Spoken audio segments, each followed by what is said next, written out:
hace un rato que hoy en la Gaceta va a pasar algo especial.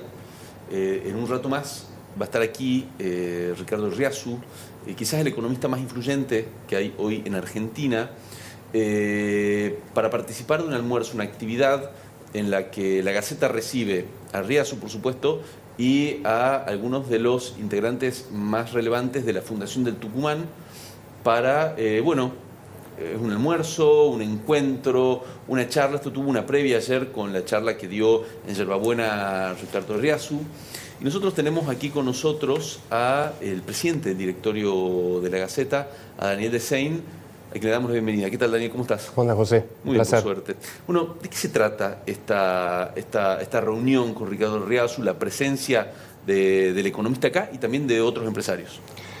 Bueno, nos toca ser anfitriones de este encuentro con empresarios destacados de Tucumán que se nuclean en la Fundación del Tucumán y que año tras año repite una reunión donde suele venir Ricardo. Él ayer recordaba hace 50 años que viene a las reuniones de la Fundación del Tucumán. Sí. ¿No?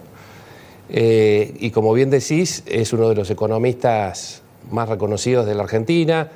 Normalmente las encuestas con el empresariado figuran en primer lugar. Es un economista simultáneamente que el presidente Milei le tiene mucho respeto, ¿no? Sí. Sin embargo, prácticamente no lo conoce. Se cruzó una sola vez en su vida. No es Juan Carlos de Pablo, digamos, claro, no es de los amigos de Olivos.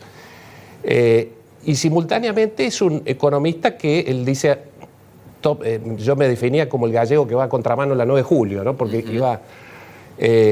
tenía una visión muy distinta a la que tienen muchos de sus colegas, entre los cuales es también muy, muy respetado. Y es, más allá de su condición economista, una mente extraordinariamente lúcida que ha hecho un enorme aporte para pensar la Argentina, para anticipar escenarios. Riazu probablemente es el que mejor describe el futuro auspicioso que puede tener la Argentina a partir del 2030, y lo hace con precisión, lo hace con datos, lo hace de manera muy didáctica, ¿no? En esta confluencia de los vectores que tienen chance en la economía global de hacer despegar el ingreso de divisas al país, ¿no? Que son la minería, que es petróleo y gas, que es tecnología y demás, pero que generan también, y lo explicaba muy bien ayer, y seguramente conversaremos de esto hoy porque es preocupación de toda la sociedad y en particular de los empresarios y sobre todo de los empresarios de los sectores que no son beneficiados, que genera esta paradójica, eso lo escribí en una columna hace poco, economía K en la era Milei, ¿no? Sí. K en el sentido de que no fue una B, todos vaticinaron la B, ¿no? Claro. El propio Milei, o la L, o la pipa de Nike y demás. Y K porque, claro, un sector crece, vuela, que son estos que mencionábamos, y otro sector cae mucho o está muy estancado, que son los sectores que dan más trabajo, ¿no? O sea, construcción, comercio e industria. Entre esos tres ahí tenés 50% del empleo registrado en la Argentina, y los sectores ganadores es del 10% de los empleos, ¿no? Entonces ahí tenés como un enorme problema. Riazu dice lo que hay que hacer es agrandar la torta, porque si vemos PBI por habitante es muy chico, ¿no? Hay una cantidad de distorsiones en la economía que el gobierno ha enfrentado muy bien en cuanto a ordenar las cuentas públicas, en cuanto a atacar la inflación como principal problema de los argentinos, y buena parte, la mayoría de la sociedad lo ha reconocido, incluso en la oposición eso no se cuestiona. Ahora el punto es el tránsito, cómo llegamos a ese paraíso, ¿no? A ese futuro tan próspero que puede generar un desborde que beneficia a la población, donde se va a generar en el proceso más destrucción que creación,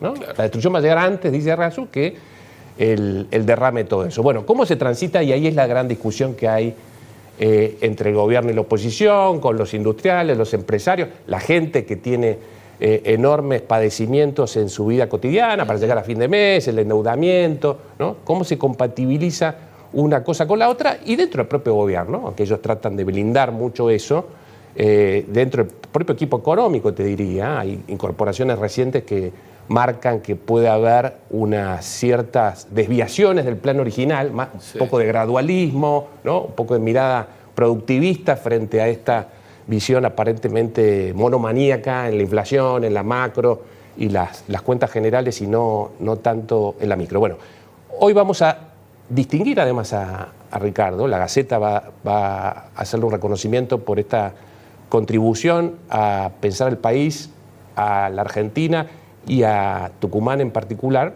con un premio que se llama el Premio La Gaceta, que hemos instituido el año pasado y que se entregó una sola vez, que fue a Natalio Botana, amigo de Ricardo, a juicio de muchos, el mayor historiador y politólogo de la Argentina. Bueno, ahora es el turno del primer tucumano y de este gran economista y de esta mente que sigue extraordinariamente activa y vital y nos ayuda a pensar. Y que no perdió la tonada tucumana, ¿no? No. Porque uno lo escucha hablar y llama la atención eso. Sí.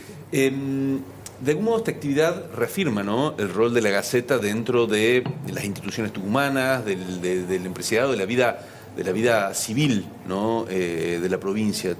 Me gustaría conocer un poco más tu opinión al respecto.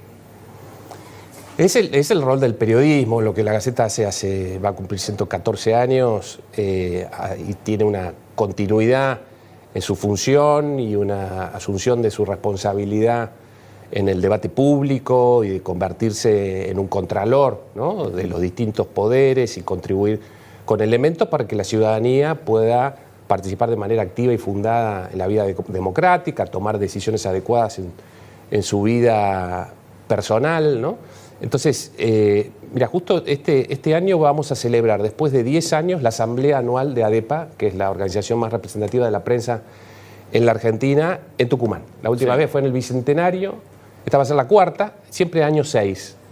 1966, 1986, que fue un año muy particular porque ADEPA se partió en ese momento, hubo una gran división, una gran pelea, en ese momento por papel prensa, bueno, temas que hoy ya son viejos.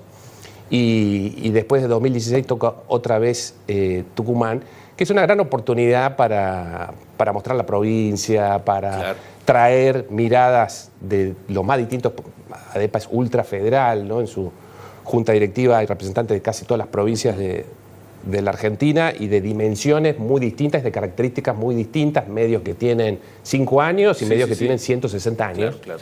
Radio, televisión, está toda la prensa en sus distintas formas allí y vamos a hablar de eso, ¿no? De cuál es el papel del periodismo, cuáles son los desafíos que tenemos, cómo renovar una industria que tiene enormes complejidades, como tienen la inmensa mayoría, pero que está en una primera línea de batalla con las novedades tecnológicas, con la irrupción de la inteligencia artificial, con la caída del tráfico, con la migración de la publicidad, es decir, con la sustentabilidad, ¿no? Entonces, para poder seguir haciendo nuestro oficio necesitamos tener ingresos y ser sustentables y ser innovadores, ir atendiendo las exigencias, las demandas de la ciudadanía y simultáneamente tener una buena relación con ese sector privado, con los empresarios, cosa que vamos a hacer hoy, ¿no?, que deben ser conscientes también de la importancia del periodismo como un anticuerpo para evitar desbordes, para mantener la vida institucional, para mantener el clima de negocios, ¿sí?